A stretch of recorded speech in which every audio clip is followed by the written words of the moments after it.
Good afternoon from Sacred Space at Titania's Realm. It's 1:12 p.m. Just missed the angel number 111. Never mind. 1:12 p.m. on the 23rd of February 2024. By the gods, it's a scathing hot day today. It's 33 degrees, but it feels way hotter. And it was so hot during the night that I couldn't sleep in my room, so I had to decamp to my couch so I could sleep in the air conditioning. And then for one reason or another, I was either too cold, and so I had to turn the air conditioning up, and then I got too hot again, so I had to turn the air conditioning down. And I had a very rough night, which I knew I would have because I drank so much. I had a lot to drink yesterday, and the heat was a very hot day yesterday as well. So what goes in must come out, and my body chooses to eradicate it during the night. So I was up 8 times last night, which, is still better than it was at one time when I was up 20 times a night, but 8 times felt a lot last night, I think, because I was hot and bothered and exhausted and sleep deprived, and it was shitful, people, is what it was. Utterly shitful. So I did manage to fall asleep round about 5 a.m, between 4 and 5. And I had a good deep sleep between 4 and 5. Woke up again at 7 to pee. Anyway, at 7 a.m. I woke up from a dream about my ex-Israeli homeopath, psychopath lover, David Davidson, that relationship dates back to 2000, and it all came to an ugly end in 2001, really. So I have no idea why I'm dreaming of that asshole. I really don't know why that would be. For many years I had him bound in a magical binding spell ritual, bound up with my mother and a couple of other enemies, and kept at the bottom of Logan River for my protection. And which it must have worked, because he didn't bother me for the preceding 16 years until he died. He ran up my steps as a ghost and banged on my door, right? But for 4 consecutive nights, which took more commitment to me than he'd ever made when he was alive, by the way. Oh, the irony. But anyway, that supernatural event happened in early June 2016. And so I don't know why I'm dreaming of him last night. It's no particular anniversary of our connection. There's no need for that. But anyway, it was a very intense dream, very realistic and lifelike. The only thing that was not nonsensical was, in the dream, he looked exactly as he did when I met him. He was about 45. Let me think back. Was he 45? I was 33. He's 12 years older. So yes, he was indeed 45 when I first met him. And quite a handsome man, but had eyes like a fucking reptilian lizard. That should have been the first red flag, those fucking evil eyes, but oh well. The man had a lot of charisma, and he wasn't a particularly wonderful, fantastic lover, but he bragged about his own magnificent penis, so there was that, It's hung like a horse, people. So I don't know, maybe, look, I'm not really interested in men's genitalia per se. I just joke about how he had to brag about his own penis. That's how much of a fucking narcissist he was, and a satyr, and what's the word, Casanova, and he was just a fucking creep, really, when I look back on it. But I did love him for a few years there. Mind you, I didn't know any better, and I'd come out of an extremely abusive relationship where I got strangled for the 2nd time, and then Davidson attacked and strangled me for the 3rd time. So I was in just some kind of weird fugue state and trauma state for those years, the whole of the fucking 90s, let's face it, and hoping against hope, as young women do when they're alone with two small children to support, with no money and no child support and no real familial support, hoping against hope to find a truly loving partner that would protect us. I didn't get that level of protection from any lover, but ironically I'm very protected by my psychiatrist and the elderly psychiatrist I had before him, who both have kind of taken on a level of kind of transference, and that have taken on, well, the elderly gentleman before my current one was very much a father figure, and my current psychiatrist is close to me in age, but very, very loving and protective of me, primarily because he's seen me come through the most extraordinary circumstances pretty much on my own, and in recent years, since 2016, without resorting to psych meds. So he admires and respects my mana, my spiritual prowess and my strength and my determination to live my very best life, live as freely as possible as I can, given I live in an economic open prison on a disability pension, kept in privation permanently. Fuck that shit, man. But anyway, it is what it is. And he's a loving influence in my life, which, by the way, I completely soak up like a sponge, all the love that's gifted to me by people, because I came from such an abusive childhood, and then these other abusive lovers that I invited into my life quite willingly, thinking that they were kind, sweet people, and how wrong I was. So if I look at you a bit side-eye and a bit suspicious, there's a reason for that, people. It comes from decades of very real, life-threatening events and trauma, and it's hard for me to trust in other humans now. Probably always was on some level hard for me to trust, but I took those flights of fancy as a young woman because the biological imperative was ticking away. I'd had both my children by the time I was 22, and in my early 30s, after having left that horrific marriage, I was hoping to have another baby as well. So there was all that going on in my brain, the hormonal influences, as well as the drive to find a way to survive and to be safe and to have a loving family and be protected. It was very, very important and necessary, and didn't really happen in a real way. So the stream about David Davidson, I'm so sick of that man. Can you imagine how sick I am of that man? Here we are, 2024, he's been dead since 2016, and he's still fucking haunting me, but via my dreams. It's odd. It's a bit odd. So I'm gonna describe the dream, because I look back on my own videos, and maybe 10 years from now, should I live that long, if the gods allow me longer continuance on my planet, or 20 years from now, I may look back and go, oh, is that why I was dreaming about that? Now it makes sense. But at the moment, it makes no sense at all, although I may deconstruct it while I'm telling you my dream. Sometimes the pennies suddenly drop, right?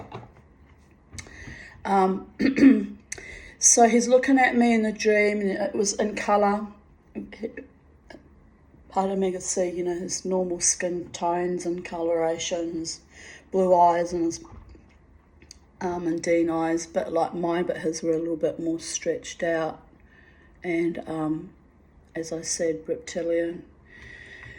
And his, Jewish schnoz and his lips and his cheekbones. and looking very, very handsome as he did when he was 45, and when I was in love with him for some peculiar reason, tied up with survival, I suppose. Not that he ever offered me any protection or made a commitment, but played some fucked up game with me so he could get me into bed, right? Or get me addicted to him on some level. I think that's what the emotional game playing was about.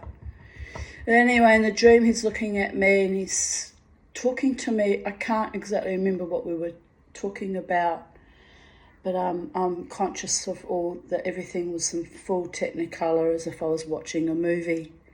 Those kind of dreams sometimes come true, although I know this one won't because he's dead, right? So, but the dream was presenting as if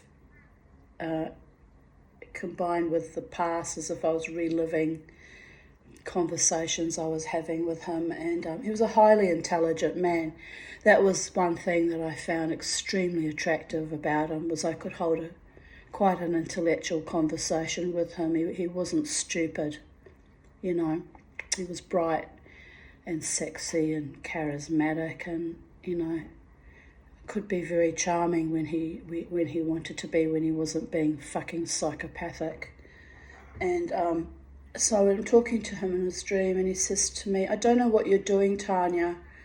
Well, basically kind of saying to me, "I don't know what you're doing going to this club, and why you have this love interest with this man who's not available." I said, "Yes, I know that. I know it's hopeless. I'm not stupid, David." I said, "But what's it actually got to do with you? Like, you're kind of dead and it's none of your business how I conduct my life." And he's like, "Oh, well, I worry about you," kind of thing. I just laughed and I went, "Huh, you worry about me," as if, And so he goes out and he brings in two small children that were very dark in coloration, like dark-skinned.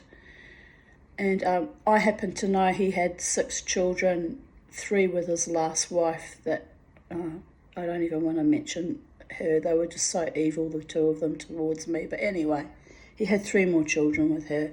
And they may be dark in skin tones because she was part Aboriginal. I don't know. I mean, I don't judge people for their skin colour or race, but the strange part was his children were quite dark. And so I looked at them, and because I thought at first he was going to bring out his sons that I knew when they were little boys, and these were 2 different children. And he says, "Oh, I'm married, I've remarried."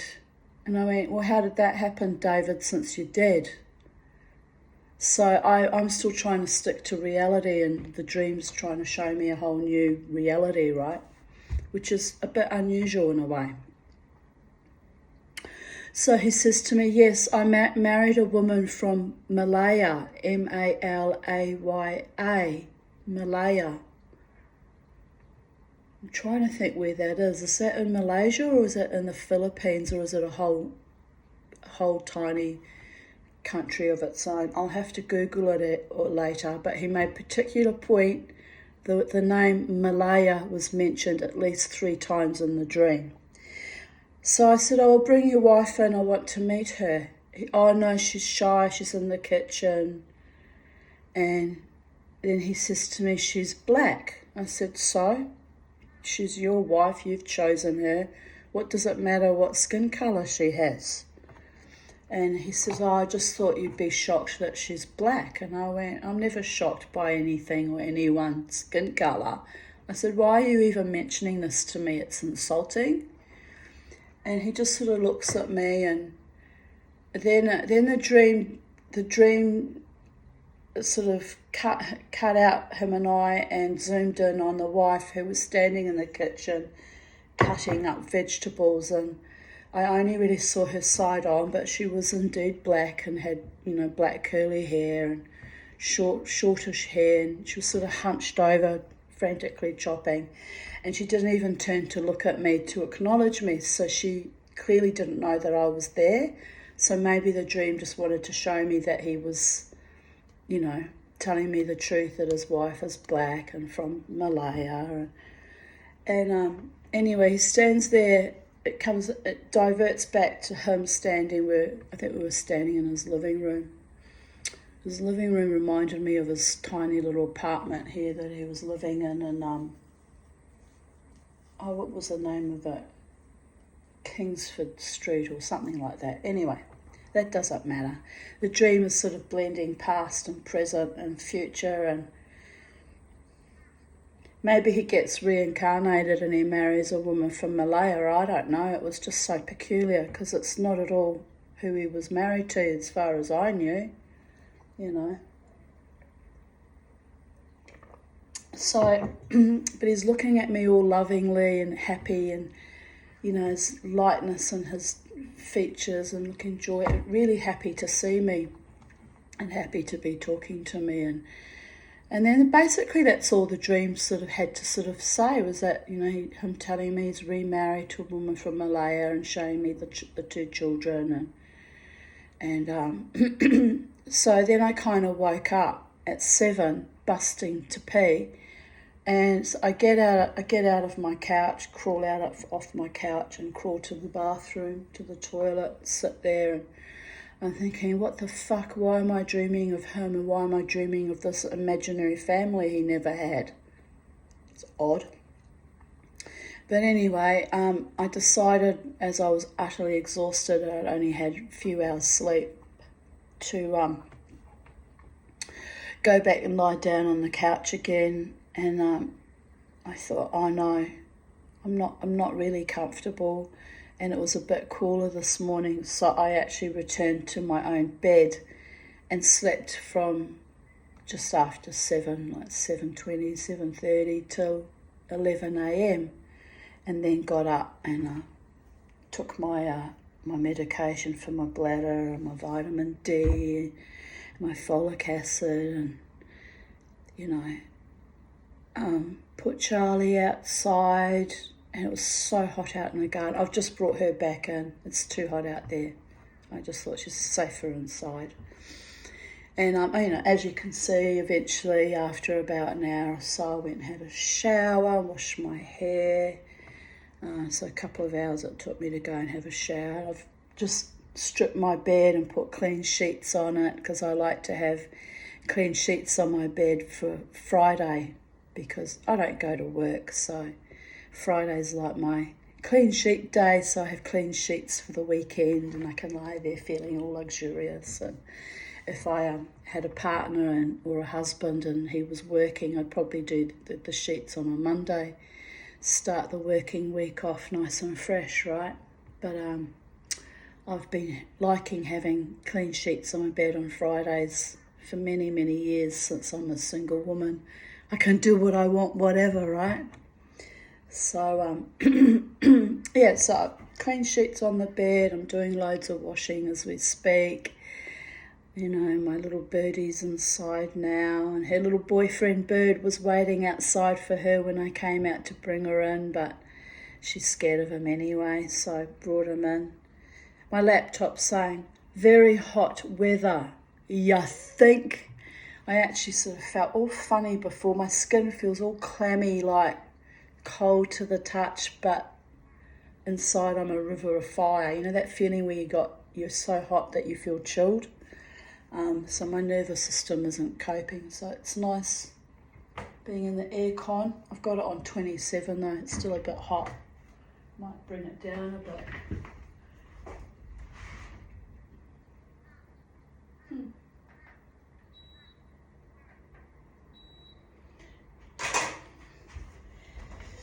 Bring it down to 25.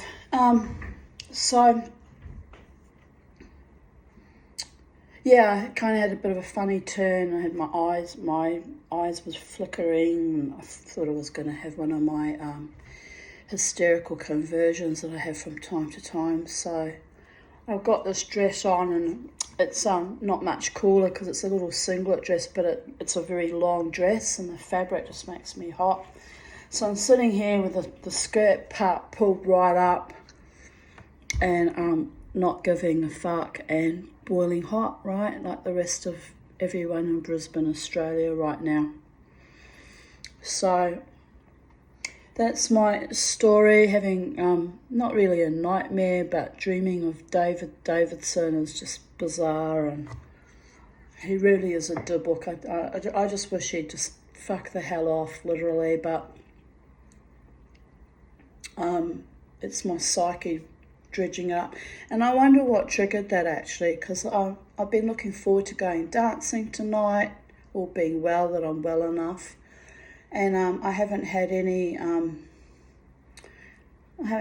reason to dream of that ex-lover from many years ago. It's odd. So there may be a reason for that will become obvious in the next few days or weeks, or it may just be my slowly dying brain defragmenting as it does. Because of the lack of sleep and the interruptions during the night.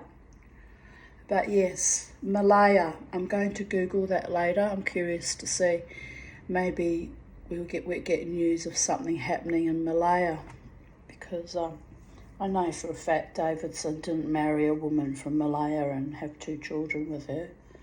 He married a woman from Australia and had 3 children with her. You know, that was the end of him, really. Meant to be. Kept me safe from him, actually. Maniac that he was. Anyway, we'll continue today's readings of even date, 23rd of February 2024. They're short, fairly short one today, I think. I had a skim through last night. Oh, okay.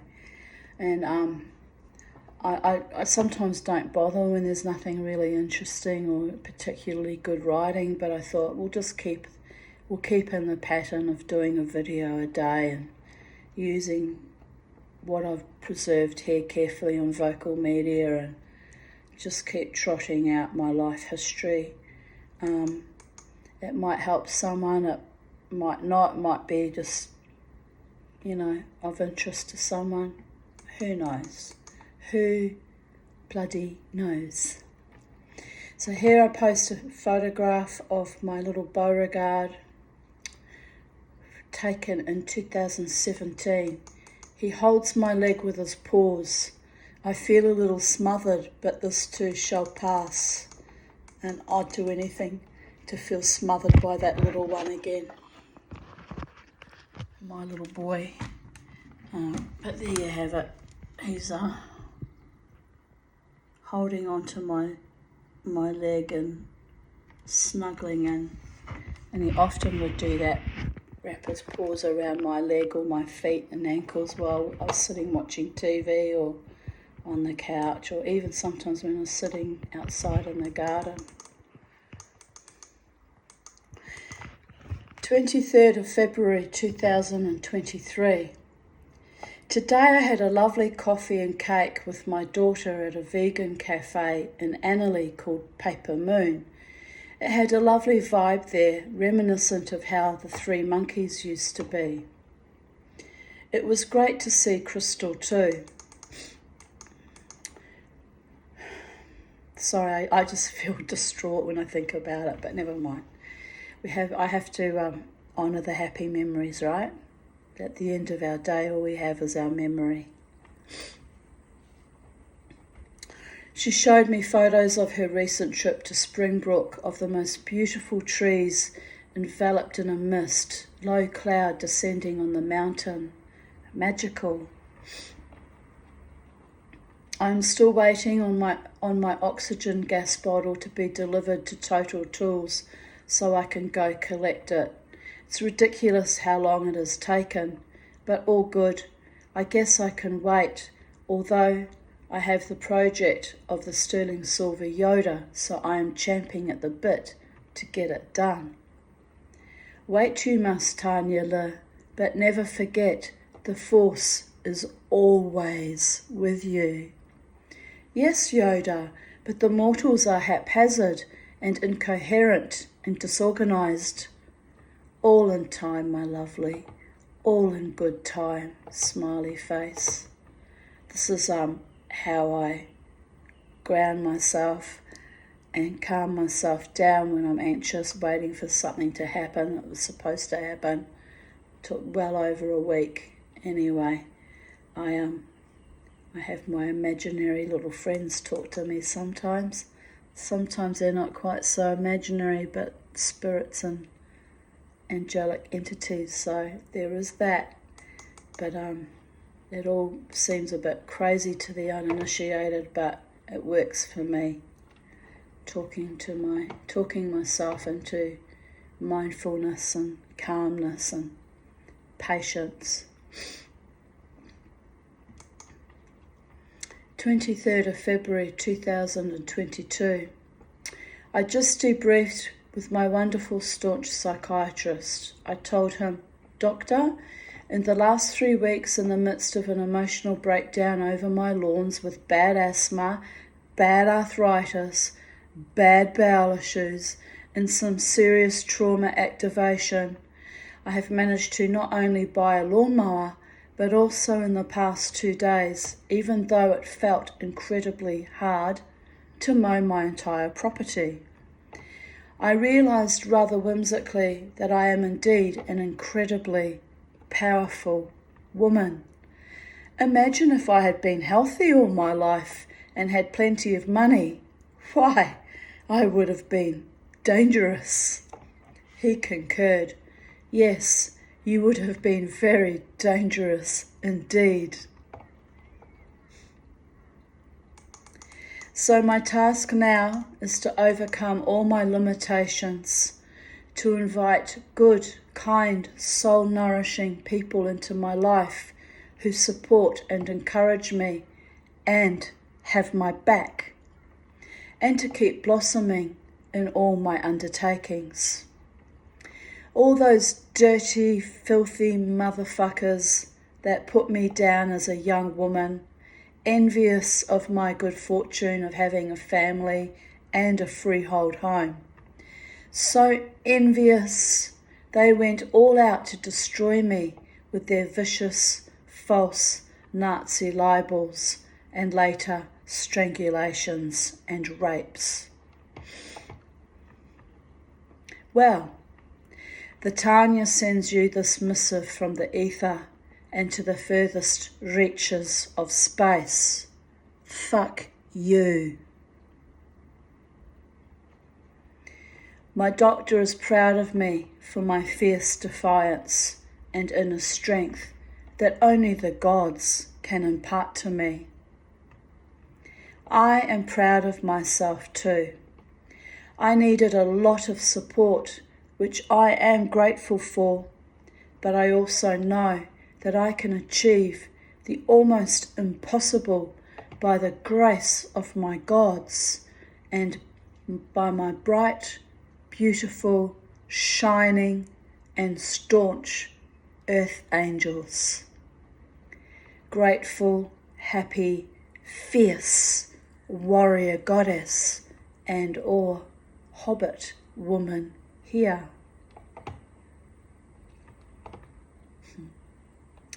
Then I posted a meme. My guardian angel be like, "I'm gonna lose my job and end up in hell with this motherfucker."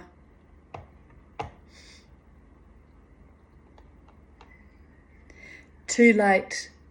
We already sped down that highway.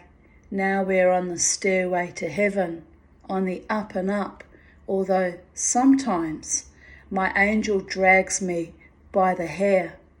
She wants the best for me, even if I do often feel like she is killing me. And I posted another meme. I know in this life you are going to survive, but I hope you live too. Kristen Corey. I replied, live as fully, joyfully, triumphantly, and lovingly as you can, for as long as you can, while you can. Time is of the essence. Reclaim your life. I'm going to have a little bite.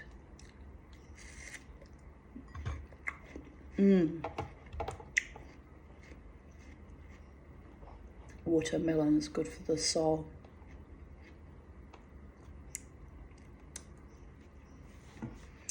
February 23rd, 2021. I write, zombie, zombie. To you, little zombie. I'm glad you're a fully fleshed out, vital woman now, even if you are struggling with your bladder and you are tired. I salute you, zombie. You've come a long way, baby girl. Here I write, although my random parts did not fall off but were surgically removed, a necessary evil. No good carrying around dead wood or defunct infected tissue. But as my bladder is flagging, I am a tad worried. Now this was 3 years ago I wrote this. Here we are, still fighting on. I'm going for another ultrasound to see what the problem is. I don't think I ever got the results from that ultrasound either. It's how badly I've been treated in the public system. It's appalling. Anyway, my psychiatrist and my new private urologist are fighting for me to make sure I get proper care, and I'm grateful to you both.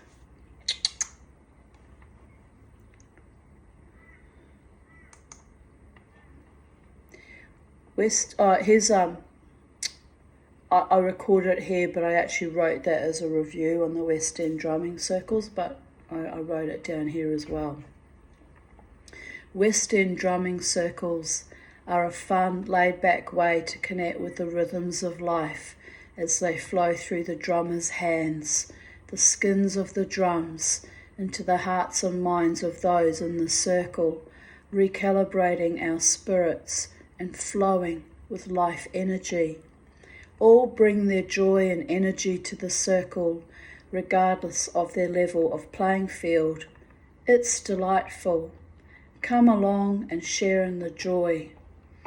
And I could have participated in a new drumming circle that started up at Stones Corner yesterday afternoon, but I didn't get the reminder, and by the time I got it, it started at 4:30 and it was already 4:30, and I was just too fucking hot. I mean, it's only literally 10-15 minutes down the road, but I was just too hot to motivate to go along. I thought, oh, fuck it. I'll go another time if they do it again. But yeah, I enjoy my West End drumming circle. We only meet once a month, but sometimes it gets cancelled because of the bad weather we've had. But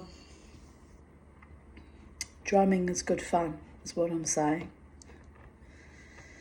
Drumming and dancing, and storytelling and living your best life is good fun.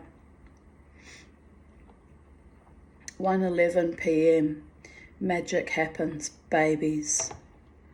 I'm just making that comment because it's the angel synchronicity numbers that I seem to see with quite monotonous regularity on some days, which tells me then that there's some sort of spiritual or energetic shift happening in my life or around me, and to stay alert to changes. And sometimes they're positive, sometimes they're negative, but it's good to be alert to energetic shifts. 23rd of February 2020. Today, Lynn and I attended a healing toning circle run by West End Drumming Circles and facilitated by Belinda Daniel. We had a lot of fun playing Suzuki chords and other percussion instruments. Belinda played her handpan and guided us in our musical quest. We soon raised energy with our focus and intent.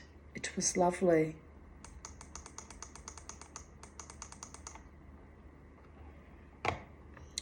(23rd of February 2019). Day 13 of spring cleaning. Vacuumed floors, but mainly because I broke 2 glass objects, rearranged my perfume bottle collection, broke one in the bathroom. Later in the evening I wasn't satisfied with the look, so brought an old drawer I had stored outside, washed it, then had to rearrange the perfume collection a second time. I culled about 4 bottles as a nod to my decluttering efforts. They would have been, repeats of one I already had, and I probably thought I don't need 4 of the same, right?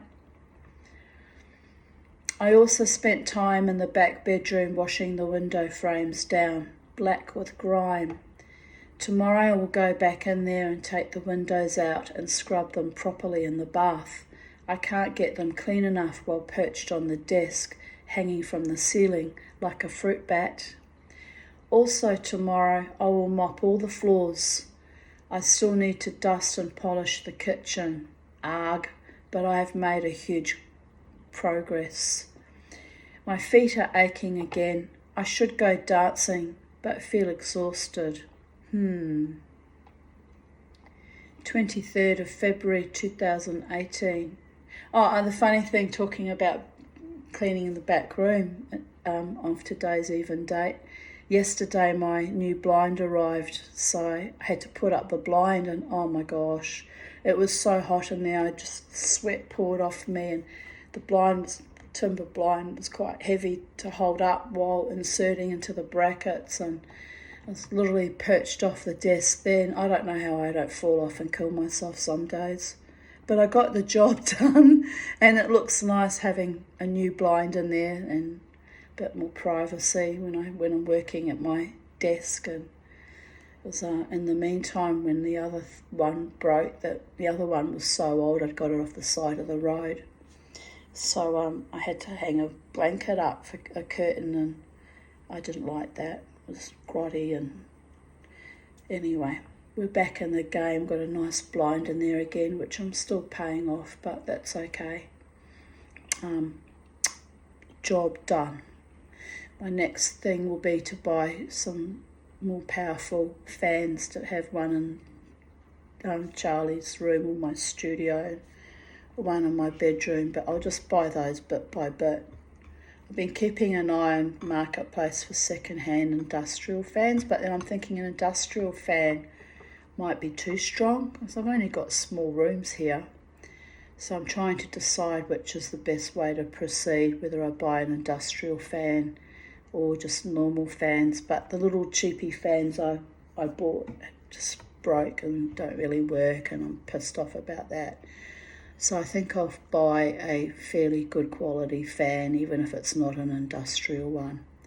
It grinds my gears when I have things that don't function properly or aren't strong enough or don't really do the job they're supposed to do, right?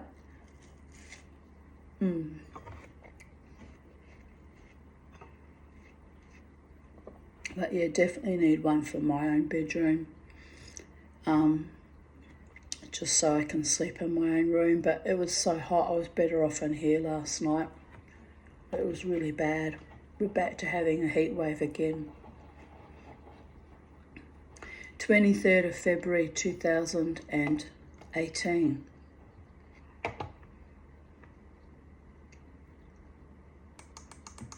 (10:25 a.m).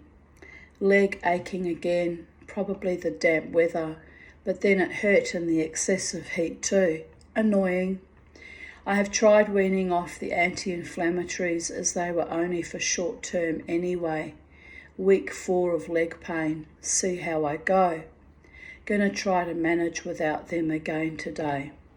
I must be unwell, as I'm still so tired since Saturday.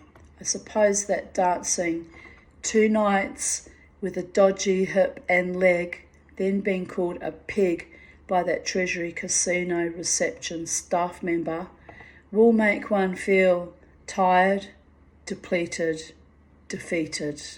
He got the sack eventually, that arsehole. Oh, he was a horrible man. Absolutely horrible to me, he was. Can't have just been horrible to me either if he got the sack. They don't fire people lightly.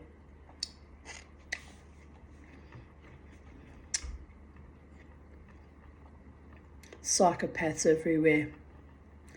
A woman on her own who dares to dance in spite of her pain is treated shabbily because society hates survivors and seeks to prevent us from thriving. Fuck that shit. No money, almost out of time, but I laughed, danced, tribal moshed, and stood tall on my short, fat hobbit feet. I inspired and respired, all the time coddling my unrequited, broken heart and writing and or speaking my truth. I was seen and heard and loved platonically by those who walked the path from desecration to freedom with me. Loved and honoured, grateful to be here, strong and brave and free, if only in my own mind and paradigm.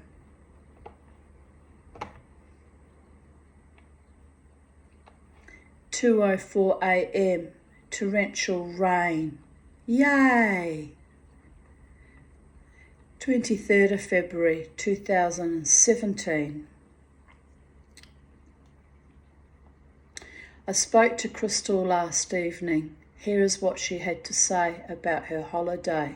She was living for 3 years in UK and Ireland, and but she took herself on little trips into Europe, because it's so cheap to travel from the UK. Clever girl.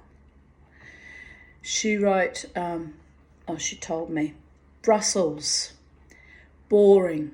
So boring she made a vlog about it in front of a Belgian army soldier who was unimpressed.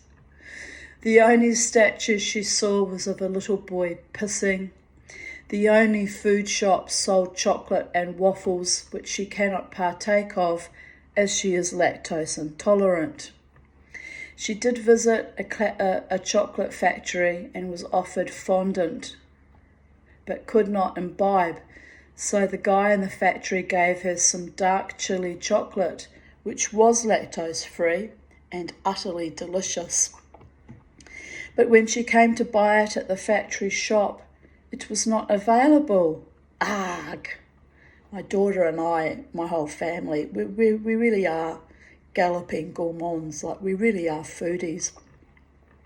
We really enjoy lovely, gourmet foods, but we're slammed every which way now because we're all lactose intolerant, and although I'm still in denial about that one, and certain foods set us off. Like, I've been eating a lot of bread lately and I've been quite ill from that. I'm sure it's a gluten. I'm not exactly, a celiac or a person with an allergy to gluten, but if I overdo it, I suffer for it. So I'm probably just on the edge of that. Anyway, it's not cool, people, because we really love our food. Paris.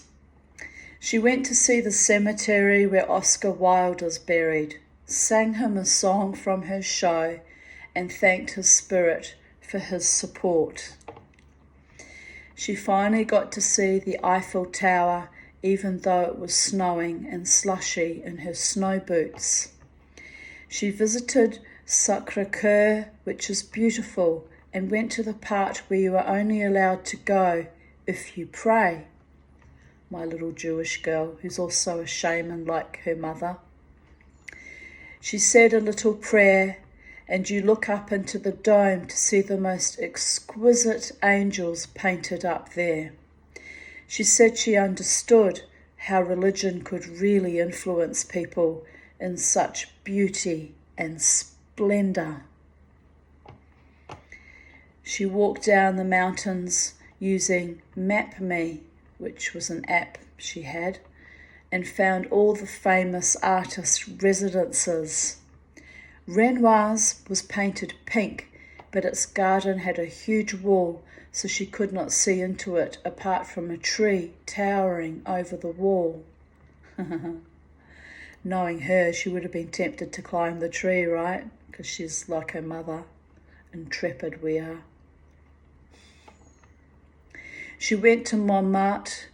She ate in a restaurant overlooking Moulin Rouge and watched with interest tourists getting photos outside of it. I asked her why she didn't get someone to take a photo of her outside of it. She just went, nah. Probably she didn't want to be too obvious as a tourist. She went to the Salvador Dali Museum, which was startlingly beautiful. It was so amazing to see the textures of the paint and colours. She loved his self-portrait, cleverly hidden in a pole piercing a butterfly. I'm glad she got to see all these things, because it was always my dream to travel and see all these wonderful things, but I got screwed out of inheritances and my divorce, and I kept getting screwed right up to recent memory. So no money, people. No fucking money. So I'm glad my daughter got to see those things at least, because I was living vicariously through her, seeing it all, right? I told her he is one person I should love to have met, as he must have had the most intricate mind. Amsterdam. She tried to visit the Anne Frank house. There were long queues, so long that it started triggering her, reminiscent of lines in concentration camps.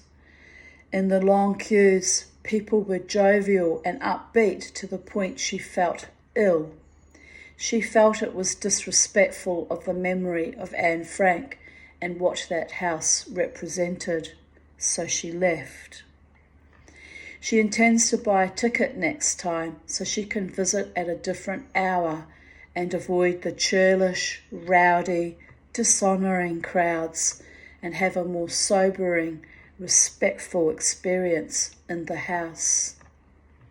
As my daughter's an empath like me and very, very susceptible to energies, so being a Jew, standing in those lines with people being disrespectful would have been really triggering. I would have told them all to fuck off and shut up, because that's what I'm like, you know.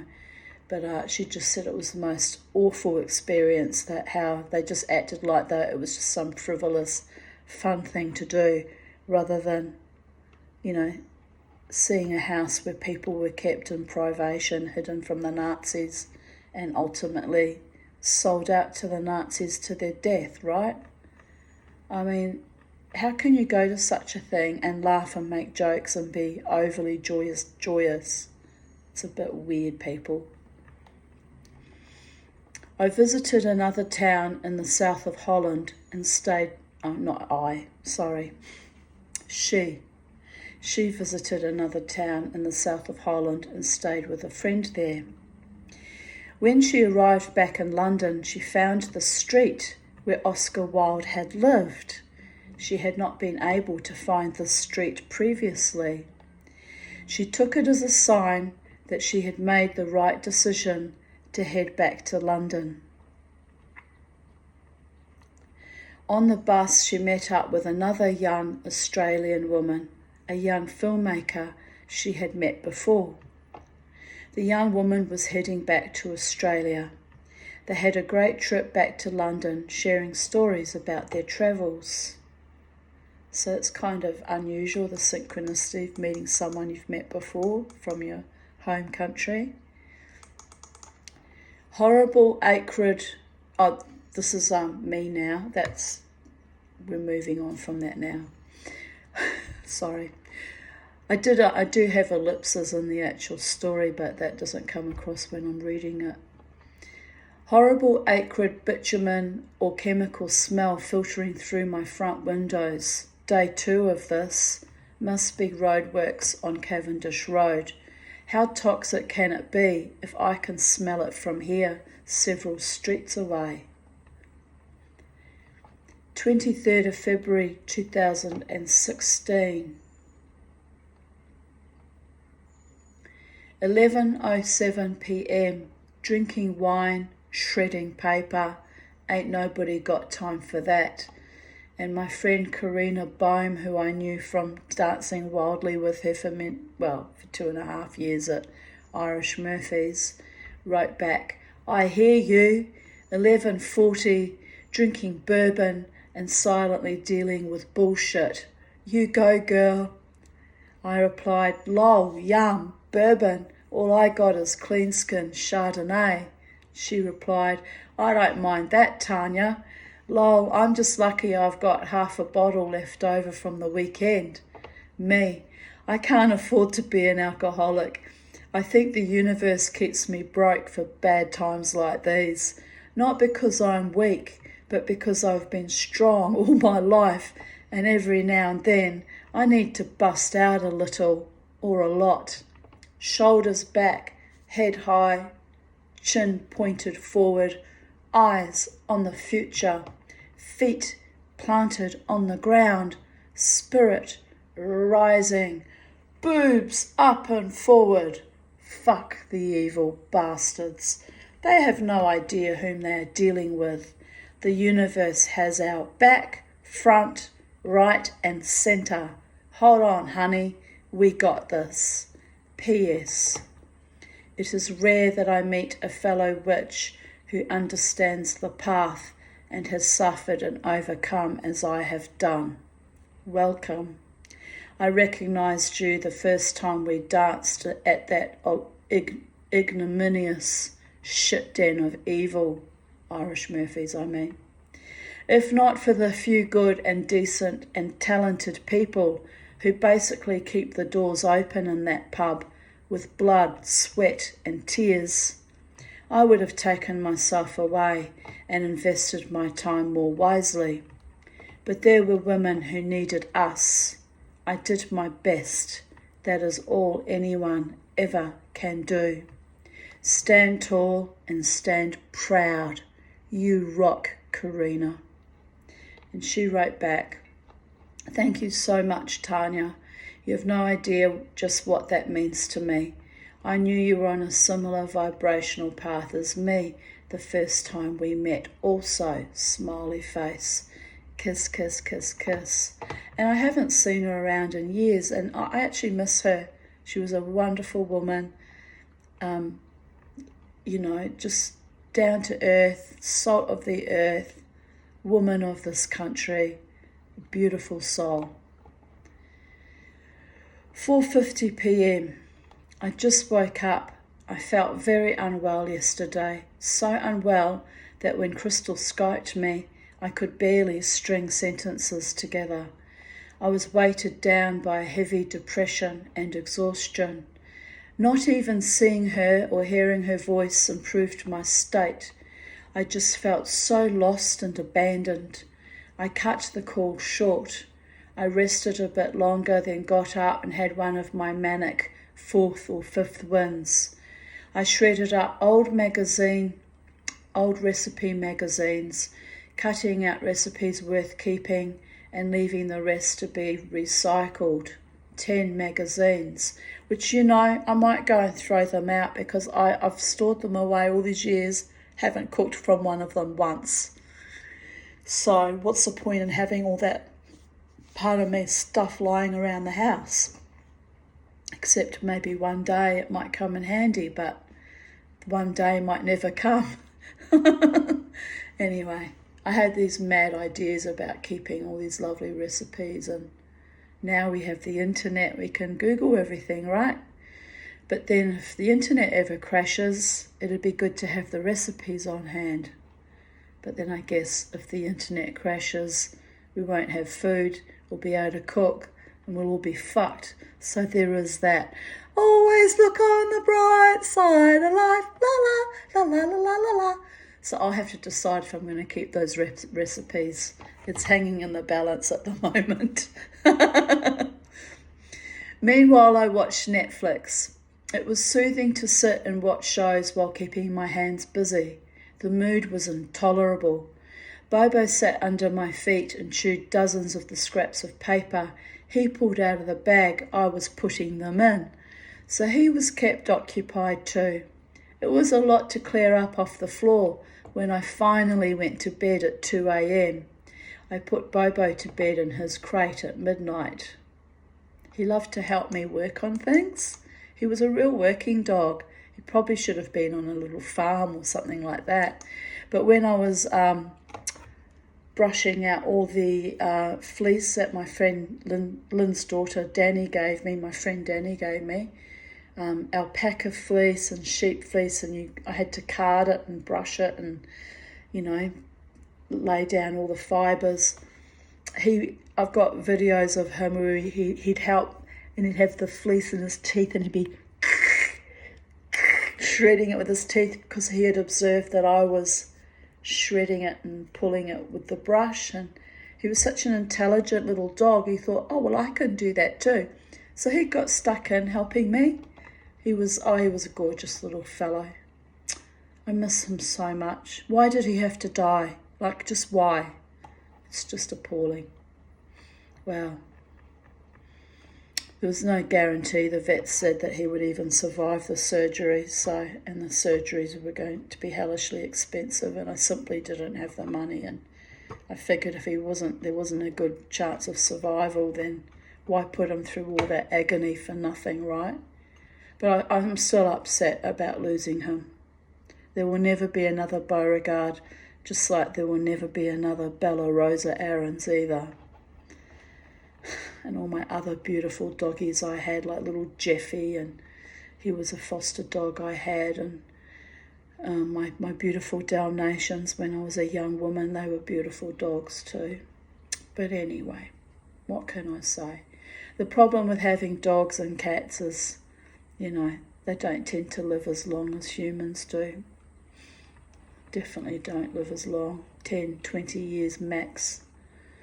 So eventually you have to come to terms with the fact that they're not going to be with you, Anyway, I must try and just focus on all the happy memories I had with him and keep him alive and fresh in my mind.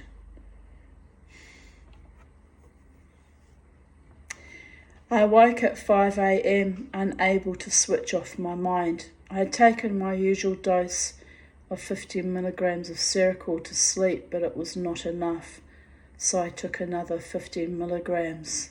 It actually wasn't meant for sleep, it's an antipsychotic. The psychiatrist yelled at me about using it for sleep, but it did work for a while, till it didn't. Anyway, now I'm not sleeping because of my bladder. I then woke up at midday, then let the dog out to play, let the hens out, filled up their water. I still felt like a zombie, so I took my usual daily medications and went back to sleep. I needed the rest. By the gods, I needed it. I'm experiencing a delayed reaction to grief and trauma from a few weeks ago. Or is it my usual CPTSD from my entire life? I cannot always be sure what the trigger will lead to. I see my psychiatrist tomorrow. 3 weeks debrief has flown by. I see him 2 weekly now, have done since the suicide attempt in 2015. Has to keep a regular eye on me. Although I'm doing okay, but my mental health is spiralling under a fair bit with this lack of sleep situation in my bladder, but I'm trying to hold it together. But he said to me when I saw him on Wednesday that how high functioning I am, and he's impressed how I'm churning out all these videos and making jewellery when I'm in a constant state of utter exhaustion. He said, imagine what you'll be able to achieve when you get proper rest at night, Tanya. I said, well, I'm incongruent. I'll probably get lazy then, do nothing. And he just laughed at me. He knows me too well. Anyway, see, it's me fighting in the face of impending, feeling like I'm dying, that I overachieve. I'm like this. It's like, you tell me I'm dying, I'm like, fuck you, we'll see about that. And I literally do this, overfunction. So I noticed the last 2 days, 2 nights, I've been going to bed at 8:30, which is extraordinarily early for me. I normally don't go to bed till at least 11 o'clock, sometimes 2 in the morning, right? But I've been feeling very tired the last 2 nights. So I went to bed at 8:30 last night and was up peeing every hour on the hour, and large volumes too. Just, it was unbelievable actually how much I'm pumping out of my system. So I was up at 8:30. I was up at 10:30. I was up at 11:30. I was up at 1:30. I was up at 2:30, and I was up at 4:30, and then I was up at 7. I was just so much volume. I was like, I've peed all night. Where's this liquid coming from? And also that I'm seriously pissed off about. You'd think pumping out so much fluid, urine, that I would have lost some weight, right? No, not this little Viking black duck. No, not this Jewish Viking shaman black duck. This one holds on to all her fat. I'm still sitting at 90 kilos. Like, what the actual fuck? And also, ironically, this mirabegron drug I'm on is supposed to help you, it's supposed to cause weight loss. No weight loss. Peeing just as much as I did when I wasn't on the drug. And on top of it, hungry as a horse, eating.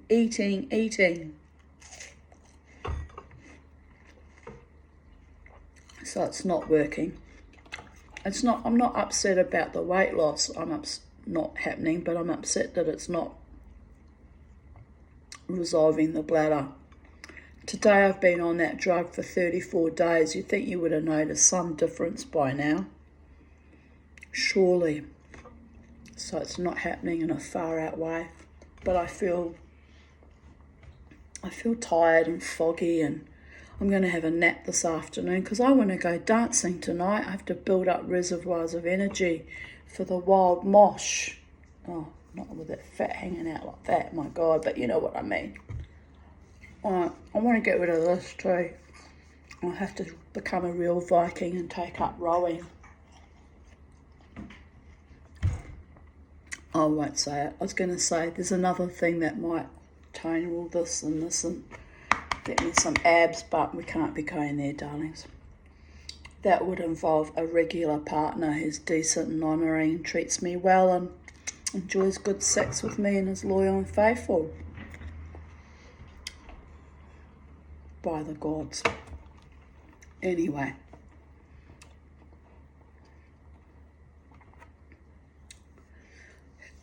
I continue. Anyway, I'm glad I disposed of the recipe magazines. I found a few awesome recipes for homemade yogurt and coconut jelly. So I put them in my recipe album. I am a funny sort of woman. Indeed I am. I collect recipe books and never use them, but I'm glad I kept them and sorted through them last night. Keep the pearls and declutter the dross. I should probably get rid of a lot of books too, but baby steps. And I did indeed get rid of a lot of old encyclopedias and things I'd had since childhood. Cleared out my Charlie's room, the third bedroom, and got rid of a lot, but now I'm kind of sorry. I miss some of the books I got rid of. Anyway,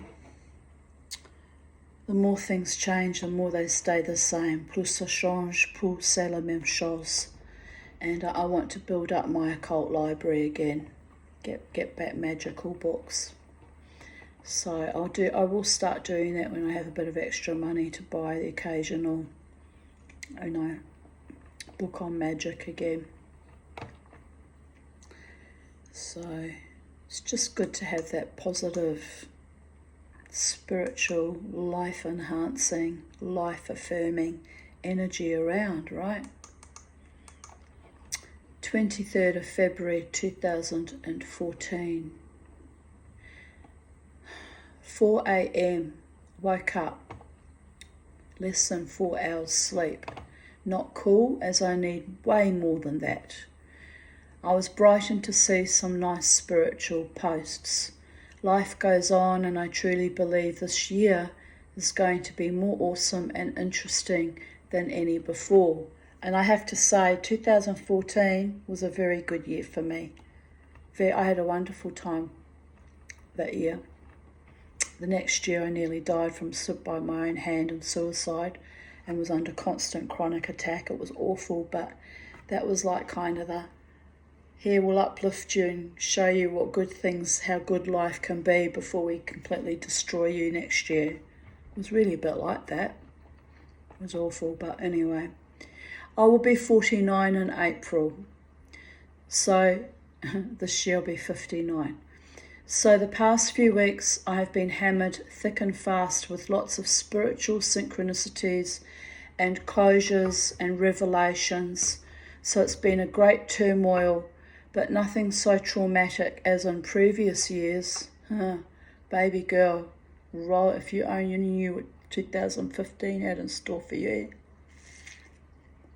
I wouldn't have got out of bed, ever.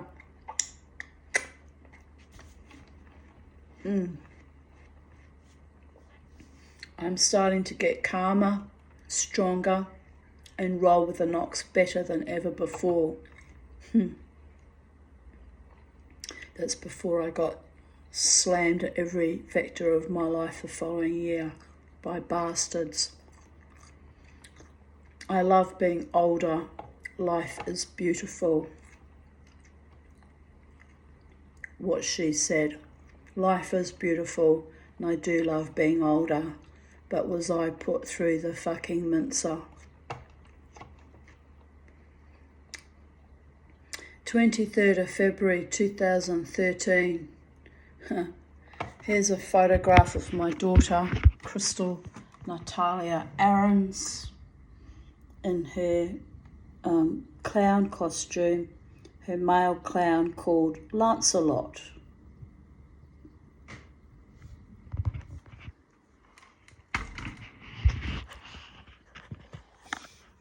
She no longer performs in her. She's got two clowns, one called Sunny, the girly clown, and one called Lancelot, and she no longer does clowning, which is a shame because she was an excellent clown. But oh well. She said it was too depressing and difficult coming down after each performance. So I just watched Snow White and the Huntsman. Wonderful movie. Feel all empowered and inspired by the divine feminine now. Woot!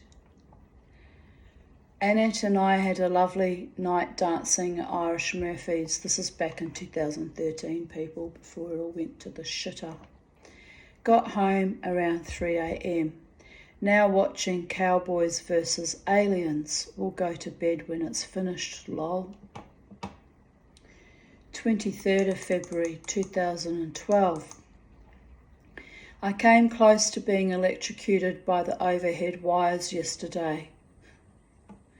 I was winding my passion fruit vines, which means in and out of the wire fencing, right? When the council garbage truck connected with low wires. It was arcing all along the truck, and I got such a fright, as did the carpenters working 2 houses up from me. I rang Energex, and they are going to replace the pole, which they did do.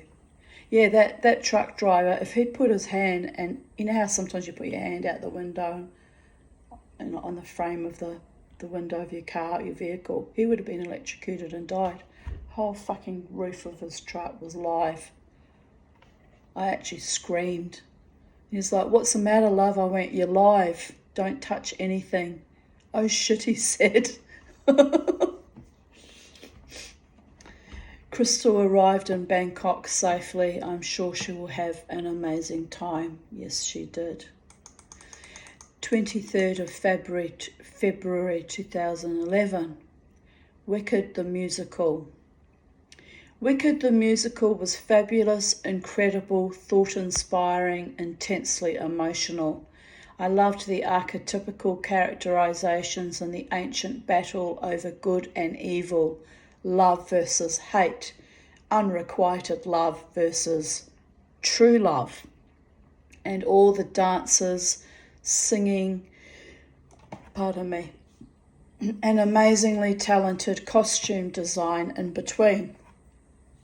I gave the entire cast a standing ovation and was surprised and delighted to see Bert Newton smile up at me with pride and gratitude.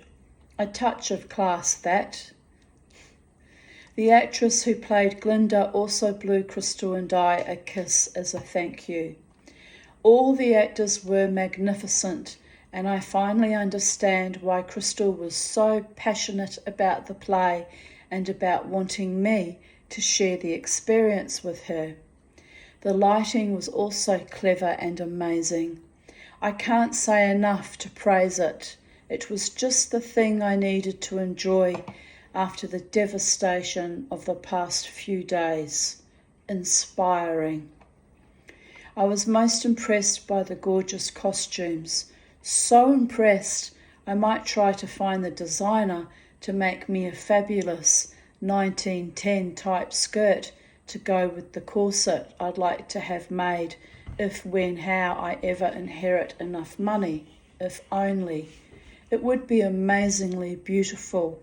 And I always wish I could have a 1910 style, which is like they go down straight, to the floor, slight A-line, but then they have a fishtail train at the back, one of those type skirts to go with my corset. I've kind of learnt to sew a little bit, but I can only really do basic straight sewing, not enough to actually make a garment. But I'd love to either learn to make one myself, because when I make things, I buy really good quality fabric, people. We're talking Dupion silk or double velvet, because if I'm gonna get something made, I want it to be the best quality fabric, right? I don't muck about with cheap shit. So I would love to get a beautiful skirt like that, but the only thing, people might think that I'm in costume, not realise that it's just my style, that I like that style of dress. But it would look lovely with my corsets. Very tempting still to do it. But money, money, money, life is funny in a rich woman's world. Anyway, if I had enough money, darlings, oh my God, I would be opulent. People would be so fucking envious. They'd be like, the whole time, Because let's face it, if you can afford the best, why shouldn't you have the best? I don't understand people who have got pots of money that run around looking all, the modern fashion with the jeans all torn to shreds. They look like they just fell out of a rubbish tip. I don't see the logic. You will never see me in a pair of jeans all slashed to pieces like that, half held up by bare threads. So if I'm paying money, hundreds of dollars for a pair of jeans, I want all the fabric. Thank you very much. I never got that fashion. Anyway, 23rd of February 2010. Mum is not doing so good the past few days. They are keeping her comfortable with morphine, and I'm really, really dreading the end of her life as we know it, and praying for a peaceful entry into the next adventure. The waiting is the hardest part.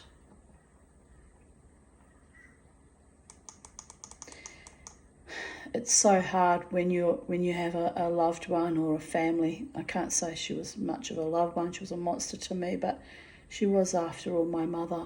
But when you're waiting for a partner or a family member to die, and you're in limbo, waiting, you're there in the hospital every day, and then you go home utterly depleted and exhausted, and then at home your mind's always at that hospital worrying. Is she getting the morphine? Are they treating her properly? It was monstrous what went on, by the way. So I was always in two worlds, and so I was literally dying with her for the last 3-4 weeks of her life. It felt just like that she was pulling on my energy, almost dragging me with her, which, knowing my mother, she was quite capable of doing. But I've spoken to other people and they said, yes, I had a similar experience. When you're at home, you were terrified of being at home, lest they died while you were at home. And when you were there, you're just sitting around watching them and holding their hand. And eventually you'd have to go home to have a rest. And you were just constantly torn between both worlds, your world and the world of your dying family member.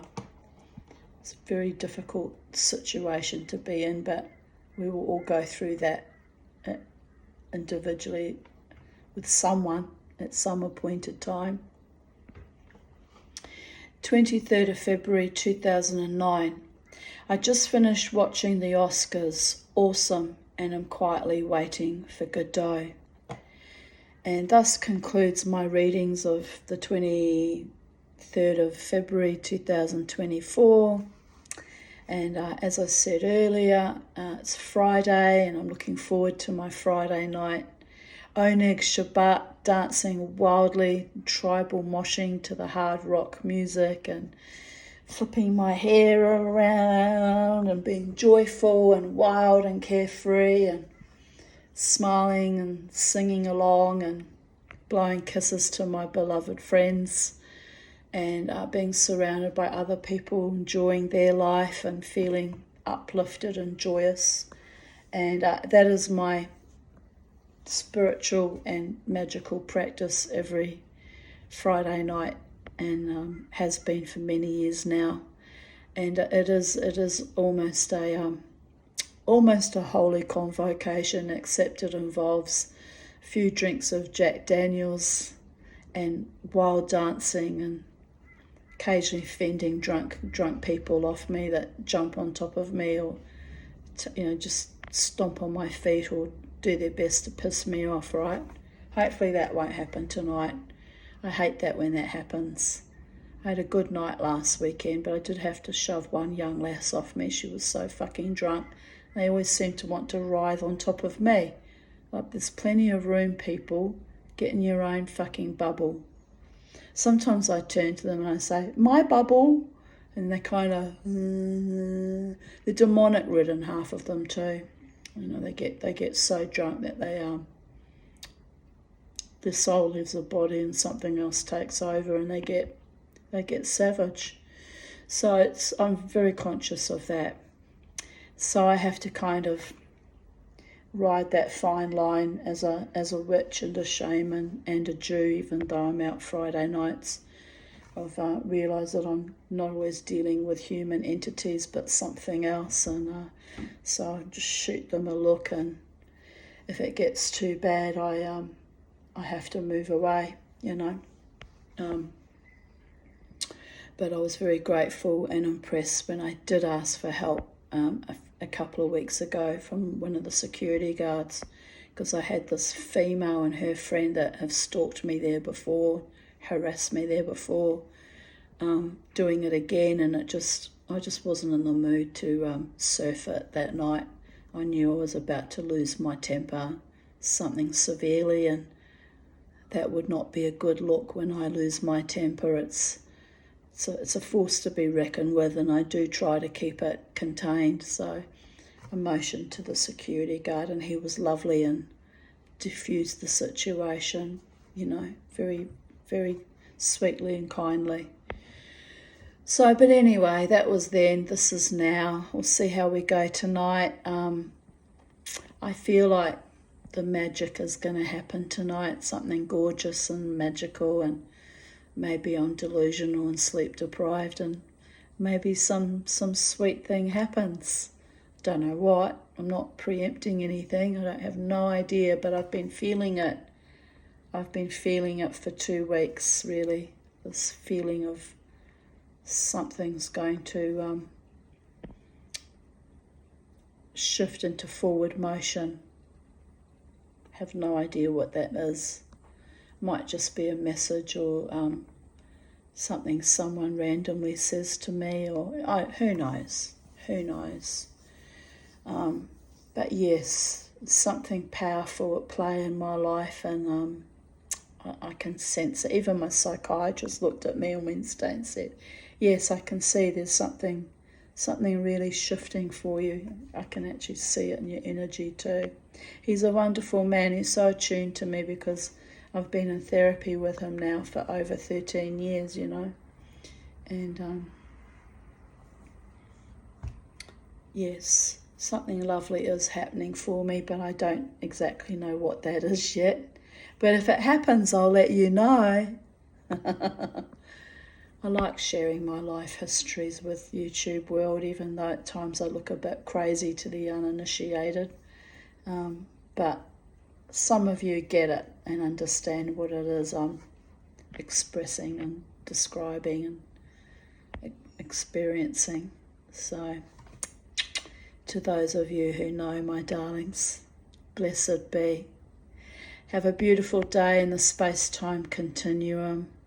Enjoy every breath, every moment. Go out and smell the roses. Pretty sure my magnificent prize rose is dead, but I've got other roses growing madly at the moment, coming into their own. So when they bloom, I'll be smelling them, babies. And rejoicing in a beautiful day. I'm looking forward to a cooling down. It's currently 34 degrees at 2:33 p.m. by the gods. So I'm looking forward to it cooling down this evening, and I am looking forward to the dance and having a couple of drinks tonight. I don't drink. My nose is itchy. I don't drink alcohol during the week usually unless I've been invited to by someone. I've got some in the house now because Jared gave me his leftover rum and some limoncello, but I haven't partaken of it. Just gave a little offering to Papa Legba, and haven't drunk it myself yet. So I try to limit the drinking to my Friday nights out where I have 4 drinks or 5 drinks maximum. That's enough for a week. I don't need alcohol to have a good time or live my best life, but I like to have it while I'm dancing, just to stir up literally stir up my spirits sometimes. Mind you, the dance alone can do that. I have had nights at the casino where I didn't drink at all, was completely sober and, just watching and studying all the energy that would swirl around that dance floor, which was quite astonishing at times. But excuse me, I'm going to sneeze. I'm feeling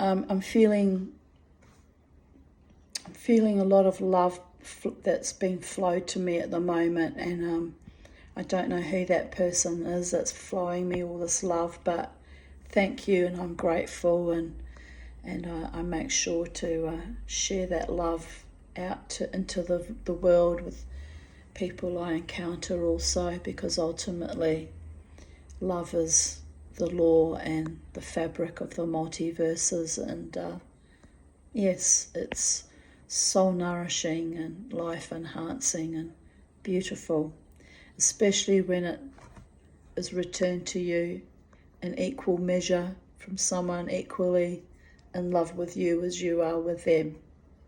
So there is that, my darlings. Anyway, bye for now. Have a beautiful day, night, afternoon, evening, morning, wherever you are in the space-time continuum, and remember to remain in a state of love, and as always, never ever let the bastards grind you down.